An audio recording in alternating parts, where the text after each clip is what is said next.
আসসালামু আলাইকুম প্রিয় শিক্ষার্থীরা। তোমরা যারা এবছর ২০২৫ সালে এইচএসসি পরীক্ষা দিচ্ছ, তোমাদের জন্য একটা দুঃসংবাদ রয়েছে।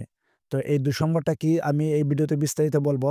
তোমরা যারা আমার এই চ্যানেলে নতুন দর্শক, অবশ্যই চ্যানেলটা সাবস্ক্রাইব করে পাশে থাকা বেল বাটনটি ক্লিক করে দিবা পরবর্তী সকল আপডেট সবার আগে পাওয়ার জন্য।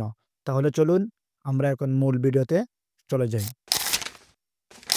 প্রিয় শিক্ষার্থীরা, তোমরা যারা এবছর ২০২৫ সালে এইচএসসি পরীক্ষা দিচ্ছ, তো বিশেষ করে তোমরা একটা কমেন্ট পাচ্ছি যে ভাইয়া ১ নাম্বার বা ২ নাম্বার কম হলে এই বছর পাস দিবে কিনা?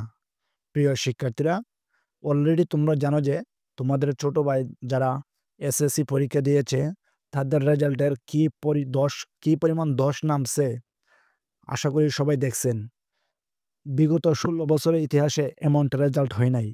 তো তার একটা কারণ আছে, সেটা হচ্ছে বিগত বছর আওয়ামী সরকার থাকতে তখন বলা হতো শিক্ষকদেরকে শিক্ষা বোর্ড থেকে যারা লিখবে তাদেরকে যেন পাস দেওয়া হয়। কোনোরকমভাবে ফেল দেওয়া হতো না।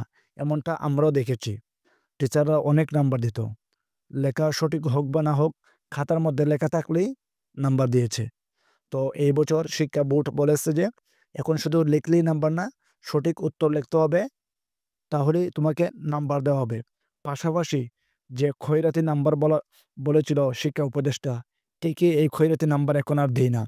তার একটা স্ক্রিনশট বা একটা বাস্তবতা আমি এখন তোমাদের স্ক্রিনে দেখাচ্ছি, দেখো। এই ছেলেটা ৭৯, ৭৯, ৭৯ পেয়েছে।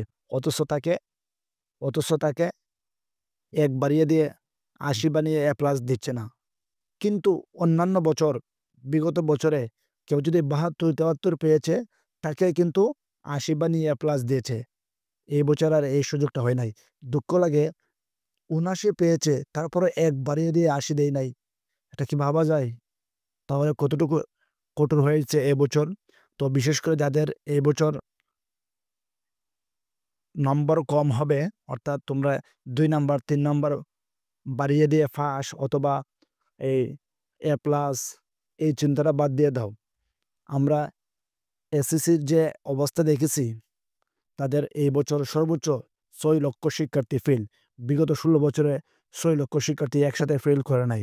কিন্তু এই বছর ৬ লক্ষ শিক্ষার্থী ফেল করেছে। কাজেই তোমাদের জন্য আমি বলব দুঃসংবাদ। এখন তোমরা যারা পরীক্ষা দিচ্ছ, মনোযোগ সহকারে বাকি পরীক্ষাগুলো দাও। ভালো করে প্রিপারেশন নাও পড়ালেখার, তাহলে কিন্তু পাস করতে পারবা। আমার মনে হয় এবারও এই বছরও, অর্থাৎ এই বছর এইচএসসি লেভেলেও কিন্তু এমন ৬ লক্ষ শিক্ষার্থী ফেল হতে পারে। যে হারভাবে বা যেভাবে খাতা দেখছে এমনটা হবে। তো আমি অনুরোধ করব, তোমরা যারা এবছর পরীক্ষা দিচ্ছ, ভালো করে প্রিপারেশন নাও, ভালো করে পরীক্ষা দাও যেন ভালো একটা রেজাল্ট করতে পারো। ভিডিওটা ভালো লাগলে অবশ্যই চ্যানেলটা সাবস্ক্রাইব করে পাশে থাকা বেল বাটনটি ক্লিক করে দিবা। ধন্যবাদ সবাইকে।